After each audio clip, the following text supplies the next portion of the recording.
કેમ છો દોસ્તો? સ્વાગત છે આપ સૌનું જોબ પે ચર્ચા ચેનલ ઉપર. દોસ્તો, કેન્દ્ર સરકારનું જે યુનિયન પબ્લિક સર્વિસ કમિશન એટલે કે યુપીએસસી છે, તેના દ્વારા કેન્દ્ર સરકારમાં ભરતી માટે વર્ષ દરમિયાન વિવિધ ભરતી પરીક્ષાઓ લેવામાં આવતી હોય છે. આ જે વિવિધ ભરતી પરીક્ષાઓ છે, તેમાંની એક એનડીએ એટલે કે નેશનલ ડિફેન્સ એકેડેમી એક્ઝામ છે. હવે દોસ્તો, આ જે એનડીએ એક્ઝામ છે, તેના દ્વારા આપણું જે ડિફેન્સ છે, જેમ કે આર્મી, નેવી અને એરફોર્સ, તેની અંદર સીધા જ ઓફિસર લેવલની ભરતી કરવામાં આવતી હોય છે. તો દોસ્તો, તમારું સપનું પણ જો આર્મી, નેવી કે એરફોર્સની અંદર ઓફિસર બનવાનું હોય, તો આજના વિડીયોમાં આપણે આ જે એનડીએ પરીક્ષા છે, તેની સંપૂર્ણ માહિતી મેળવીશું. અને આ માટે તમે પણ જો યોગ્યતા ધરાવતા હો, તો તમે પણ અરજી કરી શકશો. દોસ્તો, પહેલાં એવું હતું કે આ એનડીએ પરીક્ષા માટે માત્ર ભાઈઓ જ અરજી કરી શકતા હતા, પરંતુ હવે આ એનડીએ પરીક્ષા માટે બહેનોને પણ તક આપવામાં આવે છે. એટલે કે બહેનો છે તે પણ આ એનડીએ પરીક્ષા માટે અરજી કરી શકશે. હવે દોસ્તો, આજના વિડીયોમાં તો ખાસ આપણે આ એનડીએ પરીક્ષા છે તો તેની માટે કોણ અરજી કરી શકે, મહિલા ઉમેદવારો છે તો એ કયા દળમાં ભરતી થવા માટે અરજી કરી શકશે, ભરતી અહીં કઈ રીતે કરવામાં આવતી હોય છે, તથા આ માટે ઓનલાઈન અરજી તમારે કઈ રીતે કરવાની છે, વગેરે તમામ માહિતી આપણે આજના વિડીયોમાં મેળવીશું. તો વિડીયો પૂરો નિહાળજો. અને દોસ્તો, જો ચેનલની મુલાકાત પહેલી વાર લઈ રહ્યા હોય તો ચેનલને સબસ્ક્રાઈબ જરૂર કરી દેજો તથા એપિસોડને લાઈક પણ કરી દેજો.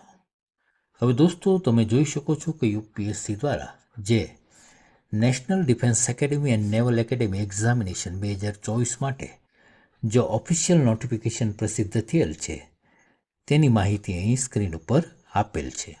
હવે દોસ્તો, એનડીએ પરીક્ષા છે તો એનડીએ પરીક્ષામાં એવું હોય છે કે 12મા ધોરણ પછી જે પણ ઉમેદવાર એનડીએ પરીક્ષા પાસ કરી અને એનડીએની અંદર એન્ટ્રી મેળવે છે, તો તે ઉમેદવારોને ઓફિસરની ટ્રેનિંગ પણ આપવામાં આવે છે. અને સાથે સાથે અહીં જો કોઈ ઉમેદવાર આર્મી કેડેટ તરીકે એન્ટ્રી મેળવે તો તે ઉમેદવારને બીએસસી કોમ્પ્યુટર કે બીએ જેવો અભ્યાસક્રમ પણ ભણવા મળે છે. કોઈ ઉમેદવાર જો નેવલ કેડેટ્સ તરીકે એન્ટ્રી મેળવે તો તે ઉમેદવારને બીટેકનો અભ્યાસ ભણવા મળે છે. તેમજ એરફોર્સ કેડેટને અહીં બીટેક, બીએસસી કે બીએસસી કોમ્પ્યુટર વગેરે અભ્યાસક્રમ પણ ભણવા મળે છે. તો દોસ્તો, એનડીએ પરીક્ષાના માધ્યમથી તમે આર્મી, નેવી અને એરફોર્સની અંદર ઓફિસરની ટ્રેનિંગની સાથે સાથે તમને અહીં જે સ્ક્રીન ઉપર જોઈ રહ્યા છો તે અભ્યાસક્રમ પણ ભણવાની તક મળે છે. હવે દોસ્તો, તમે અહીં જોઈ શકો છો કે ઉમેદવારને જે રેન્ક મળશે તે રેન્ક મુજબ ઉમેદવારને પગાર ધોરણ પણ મળવા પાત્ર થશે. જેમ કે કોઈ ઉમેદવાર તાલીમ પૂર્ણ કર્યા બાદ લેફ્ટનન્ટની પોસ્ટ ઉપર નિમણૂક મેળવશે તો તે ઉમેદવારને ₹56,100 થી 1,77,500 સ્કેલમાં પગાર ધોરણ ઉપરાંત આર્મીના ધારાધોરણો અનુસાર અન્ય અનેક લાભો પણ મળવા પાત્ર થશે. હવે દોસ્તો, અહીં જે એનડીએ પરીક્ષા છે તો એનડીએ પરીક્ષાના આધારે અહીં કુલ 400 જગ્યાઓ પર ઉમેદવારોની ભરતી થશે. આ જે 400 જગ્યાઓ છે તે પૈકી જે આર્મીની અંદર કુલ 208 જગ્યાઓ પર ભરતી થશે, જેમાં 10 જગ્યાઓ મહિલા ઉમેદવારો માટે પણ ફાળવેલ છે. નેવી છે તો નેવીની અંદર કુલ 42 જગ્યાઓ પર ભરતી થશે, જેમાં 12 જગ્યાઓ મહિલા ઉમેદવારો માટે પણ ફાળવેલ છે. હવે જે એરફોર્સ છે તો એરફોર્સની અંદર ફ્લાઇંગ અને ground duty, technical, non technical આ અલગ અલગ શાખામાં ભરતી થશે. જેમ કે એરફોર્સની અંદર ફ્લાઇંગ શાખામાં 92 જગ્યાઓ પર ભરતી થશે, જેમાં 2 જગ્યાઓ મહિલા ઉમેદવારો માટે પણ ફાળવેલ છે.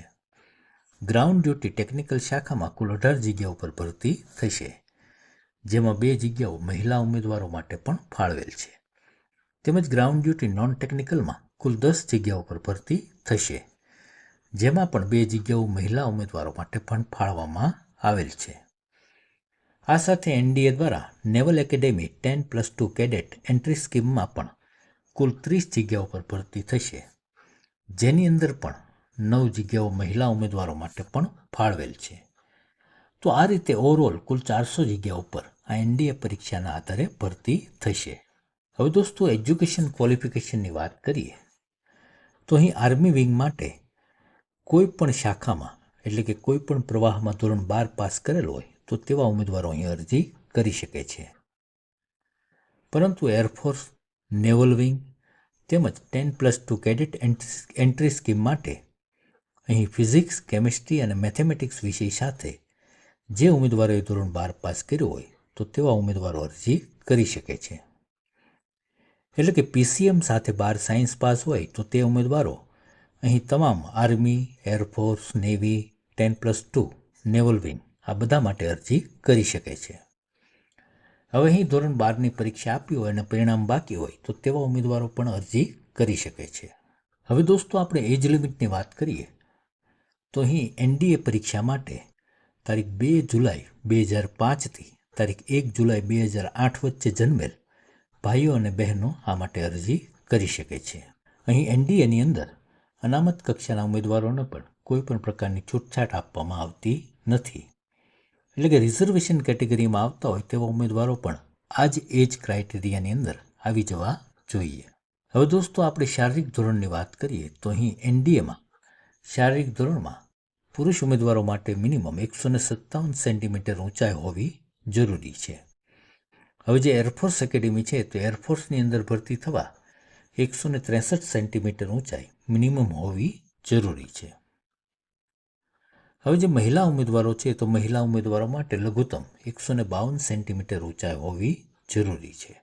હવે દોસ્તો આપણે પરીક્ષાની વાત કરીએ તો આ જે નેશનલ ડિફેન્સ એકેડેમીની પરીક્ષા છે તે તારીખ 21 એપ્રિલ 2024ના રોજ લેવામાં આવશે.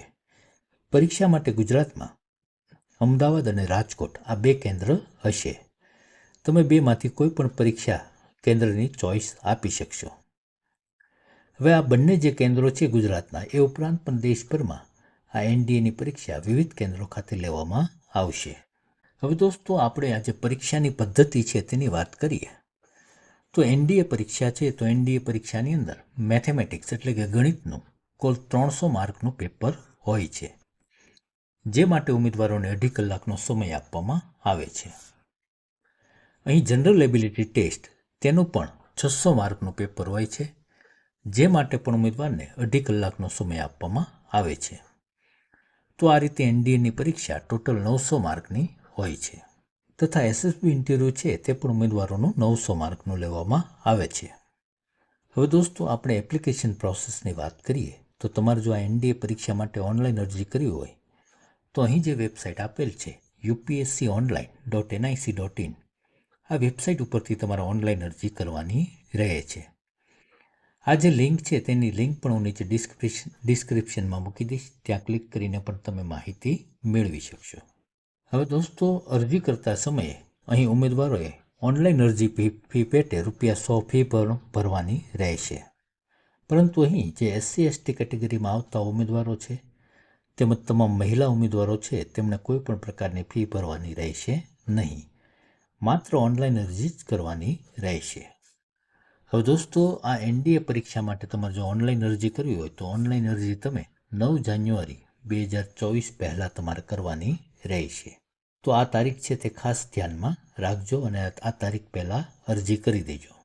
તો દોસ્તો આશા છે કે તમને કેન્દ્ર સરકારના UPSC કમિશન દ્વારા હાલમાં જે નેશનલ ડિફેન્સ એકેડેમી અને નેવલ એકેડેમી એક્ઝામિનેશન 2024 માટે જે નોટિફિકેશન પ્રસિદ્ધ થયેલ છે તેની અગત્યની કહી શકાય તે તમામ માહિતી તમને આજના વિડીયોના માધ્યમથી મળી ગઈ છે.